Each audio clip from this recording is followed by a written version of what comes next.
Welcome back to the channel. In today's video, I'm going to show you how to add a banner in your Instagram bio.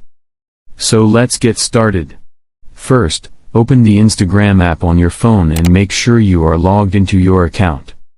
Once Instagram opens, go to your profile by tapping on your profile picture at the bottom right corner of the screen. Now on your profile page, tap on the Edit Profile button. This is where you can change your profile information like name, bio, links, and other settings. After opening Edit Profile, scroll down slowly and look for the option called Add Banner. Now tap on Add Banner. Instagram will show you different banner styles or designs that you can use on your profile. You can browse through the available banners and choose the one you like the most. After selecting your banner, tap on Save or Done to apply the changes. And that's it.